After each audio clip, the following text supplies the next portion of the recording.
Hello guys, welcome back to my channel Kimtan EHD. Apa kabar semuanya Sobat Pelangi dimanapun kalian berada? Senang sekali gue Kimtan bisa kembali menyapa kalian. Tentunya hanya di channelnya Kimtan EHD yang bakal ngebahas masalah pengalaman pribadi gue khususnya di dunia pelangi maupun di dunia yang lainnya. Di malam minggu kali ini gue punya sebuah pengalaman yang bakal gue share ke kalian dan pastinya masih berkaitan dengan dunia pelangi. So buat kalian yang mungkin malam minggunya gak kemana-mana alias cuma di rumah aja atau cuma rebahan doang gitu, better tonton video gue sampai habis. But sebelumnya jangan lupa like, comment, subscribe, plus nyalakan tombol loncengnya biar kalau misalnya ada video baru gue tayang kalian gak ketinggalan. Oke, di video kali ini gue bakal kembali nge-share my story ketika gue staycation di sebuah kota, itu kota Jakarta. Dan gue bertemu dengan salah seorang koko Cina. Seperti apa ceritanya? Ya udah nggak usah berlama-lama, yuk siapin posisi yang nyaman. Kalau perlu cemilan, tisu mungkin, dan mari kita mulai. Pengalaman pelangi memang tidak terlepas dari yang namanya aplikasi guys. Ini memang harus gue akui dan mungkin juga harus lo akui semua. Karena tanpa aplikasi itu sulit sekali menemukan sosok cowok pelangi yang kita pengenin. Terkadang yang namanya kebetulan ini ya 10%, 5% lah ya gitu. Itu pun juga kadang-kadang sesama cowok pelangi suka jaim. Jadi meskipun kalian misalnya ketemu dengan sesama cowok pelangi, misal di sebuah mall atau di sebuah cafe, paling juga cuma saling pandang memandang doang sih, nggak sampai kenalan gitu. Apalagi yang cuek gitu kan, dia nggak akan mungkin nyapa banget lo duluan gitu. Dan disinilah yang namanya peran aplikasi itu berfungsi. Seperti gue kali ini punya pengalaman ketika gue staycation di Blok M Jakarta Selatan. Waktu itu gue lagi staycation di sebuah hotel yang memang dekat sekali dengan kawasan Blok M Square. Dan di sana gue emang staycation berencananya itu 4 hari 3 malam. Tapi kenapa lo Kim pilih daerah sana? Karena gue suka aja sih. Dan yang pastinya setiap gue kemanapun pergi, apalagi staycation kayak gini, gue pasti bakal menyalakan yang namanya aplikasi pelangi. Kenapa? Ya karena gue perlu tahu gitu, seperti apa sih dunia pelangi di sekitar itu. Dan itu merupakan hal wajib yang harus gue lakuin kalau gue keluar kota. Pasti dong kalian juga sama. Karena ya gimana lagi? Kalau misalnya nggak pakai aplikasi, kita gimana mau nyari tahu di sini ada si A, si B.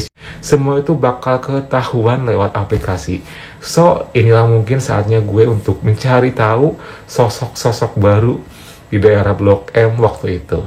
Dan ketika gue buka aplikasi, karena emang gue seorang terpilih di aplikasi pelangi yang satu ini, jadi banyak banget yang ngechat gue duluan, entah orang sekitar bahkan orang yang luar sekitar.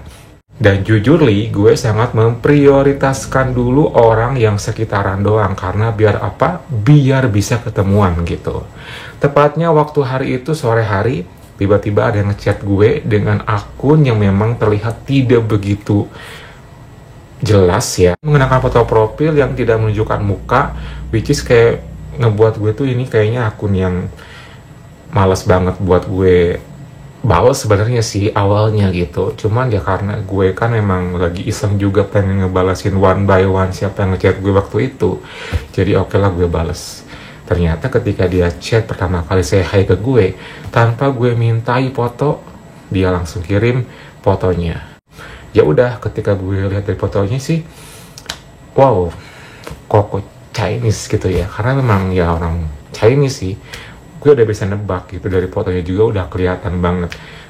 Kenalan, nanya-nanya segala macam, terus dia tanya gue di mana sih. Gue kan jelasin kalau gue emang lagi staycation di daerah Blok M. Terus singkat cerita, karena di chattingan itu kita asik banget ya, dia ngajakin ketemuan gitu. Dan gue waktu itu karena memang belum ada janji sama siapapun, kayaknya asik juga nih ketemuan sama dia. Jujur li gue sih tertarik ya sama orangnya, makanya gue mau gitu. Jadi oke deh, gue iyahkan. Dan waktu itu kita ketemuan di salah satu mall terbesar di Jakarta Selatan, yaitu Gandaria City. Tepatnya jam 5 sore gue berangkat, siap-siap dari hotel menuju ke Gandaria City. Dan emang kita janjiannya jam 6. Pas tiba di sana emang gue terlalu dini sih, karena memang orangnya belum datang, jadi gue putusin buat makan dulu di sebuah restoran terkenal yang pastinya menyediakan makanan khas Jepang gitu, sampai kurang lebih hampir jam 6 sore. Dan tiba-tiba dia ngechat di aplikasi pelangi itu dan dia mau OTW. Nungguin sambil ngopi di Starbucks.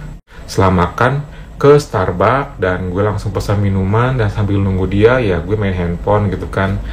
Sebenarnya sih gue awalnya agak-agak sedikit was-was ya, karena gue takutnya memang seperti apa nanti orangnya gitu, takutnya gue yang mengecewakan atau dia bahkan ya bukan tipenya gue gitu. But anyway, ini yang gue suka sih, yang namanya ketemuan itu nggak mesti harus langsung ke tempat orangnya. Lebih enak tuh di tempat kayak gini, jadi kita bisa ngobrol-ngobrol meskipun tidak berujung pada hal yang seperti kita inginkan, kita kan bisa ngobrol kemana-mana dengan topik yang kita bahas gitu kan. Jadi ini kelebihan kalau kita ketemuan di tempat umum. So, singkat cerita, tibalah dia pun datang di mall itu. Dia katanya baru masuk dan gue pun langsung suruh dia ke Starbucks. Ya udah tuh, perasaan gue udah makin was-was aja karena gue takut bakal seperti apa nantinya gitu ya.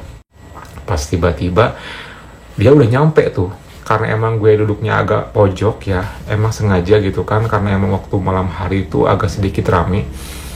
Pas ketika dia masuk ke area Starbucks, dia langsung kelihatan dari arah gue, sementara dia belum nge gue gitu. Oh ini orangnya gitu ya, kayaknya ini deh gitu. Dan belum bisa bayangin nggak orangnya kayak gimana. Itu koko-koko Chinese, pakai topi, baju itu warna merah marun gitu. Bajunya tuh kayak bener-bener kayak apa, ngepres ke badan gitu, dan pakai celana pendek, kulitnya putih, matanya sipit, dan mukanya ganteng. Terus ketika dari arah kejauhan gue langsung say hi, dan dia nyamperin dengan senyum ramahnya. Jujur li, itu gue kayak minder banget. Walaupun memang badannya dia terbilang lebih berisi dan lebih tinggi dari gue gitu. Dia nyamperin gue, melangkah, terus langsung salaman dan langsung say hi. Udah lama katanya gitu kan. Lumayan sih, silakan duduk, ntar ya aku pas minuman dulu katanya. Jadi dia cuma naruh pouchnya gitu, tasnya gitu kan. Dia pesen kopi, lalu setelah kopinya jadi dia pun gabung duduk sama gue. Ya udah kita ngobrol tuh. Setelah kayak gitu ya kita ngobrolnya asik banget sih, orang Jakarta punya gitu kan. Sepintas gue suka dan interest banget cara dia ngobrol, cara dia berinteraksi, sangat sopan, sangat beretitude, dan obrolannya tuh nyambung gitu. Bahasa yang digunakannya juga bahasa-bahasa yang kekinian gitu loh. Itu yang ngebuat gue tuh dari pertama kali, kesan pertama ngelihat dia secara fisik gue suka. Apalagi kepribadian dia, cara dia berbicara, cara dia berbahasa dengan begitu apa ya, anak Jakarta banget. Gue juga makin suka gitu. Jadi gak kerasa obrolan pun makin ngalir aja kemana-mana sih guys. Kita tuh sebenarnya ngobrol awal tuh gak yang melulu ke hal-hal itu masalahnya gitu. Jadi kita malah seru-seruan masalah ke fashion, musik, film, jadi semua kita diskusiin seru-seruan di sana. Jadi seolah-olah kita kayak nggak akan ngelakuin apa-apa aja gitu semua. Dan tak terasa obrolan pun udah hampir setengah jam berlalu, dan mungkin udah saatnya gue harus mulai membuka topik yang lain gitu. Gue bilang ke dia kayak gini sih, by the way gimana nih setelah ketemu, suka nggak gitu kan. Suka katanya, kayak orang Jepang gitu. Masa sih gitu kan. Jujurly karena gue emang orang Sunda asli ya, gak ada keturunan Jepang sama sekali.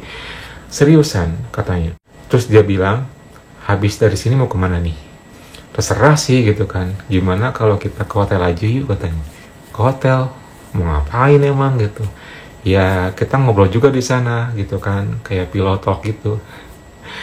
Ya oke deh, kata gue kan gak mikir panjang waktu itu. Dari Starbucks itu kan menuju ke hotel, dan hotel yang dia tuju ini emang hotel yang sekitaran Gandaria City juga. Gue sih agak sedikit amazed ya, gue pikir mau split bill gitu.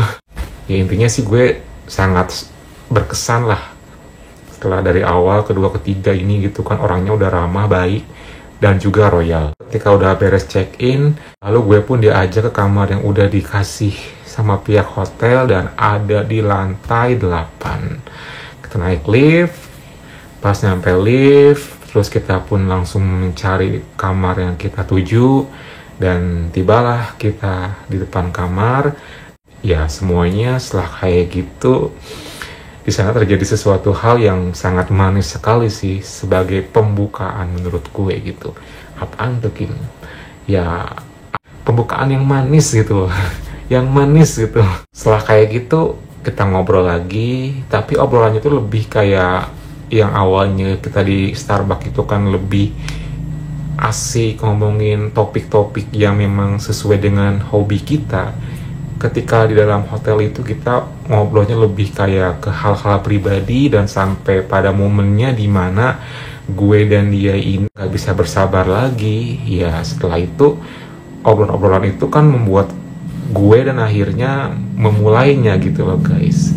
Seperti biasa permulaan tuh pasti namanya warming up, alias pemanasan dulu, dan setelah pemanasan segala macem, pokoknya gue sangat suka banget dengan cara dia pertama kali seperti itu, sampai gue pun juga enjoy, dia juga sama, dan pada akhirnya kita pun melanjutkan ke hal yang gue inginkan dan yang dia inginkan. Dan dia tipikal orang yang sangat tidak egois, itu yang gue suka. Dan setelah beberapa saat kita ngelakuin itu, diakhiri dengan rasa happy, karena memang dari awal sampai akhir kita ngelakuin itu bener-bener kita berdua ini saling mengimbangi gitu loh guys. Itu yang pada akhirnya gue suka dengan pertemuan kali ini. Karena dia nggak bisa lama-lama di hotel itu, dia tuh menawarkan ini hotel gimana. Nah gue kan juga di hotel gitu, dan pada akhirnya gue putusin sih ya udah deh gini aja, ini hotel nanti biar gue aja. Jadi pertemuan itu sangat singkat sekali guys. Dia tuh pamitan sekitar jam 9-an karena memang dia ada acara malam harinya. Dan setelah itu ya komunikasi kita hanya berlanjut di chattingan di WA gitu. Dan itu membuat gue kayak ketemu sama orang yang bener-bener baik banget, kenangan yang indah waktu malam hari itu. Thank you banget buat kalian yang udah dengerin cerita gue kali ini. Cerita singkat, semoga menghibur kalian. Jangan lupa like, comment, subscribe, plus nyalakan tombol loncengnya. Thank you for watching and see you next time.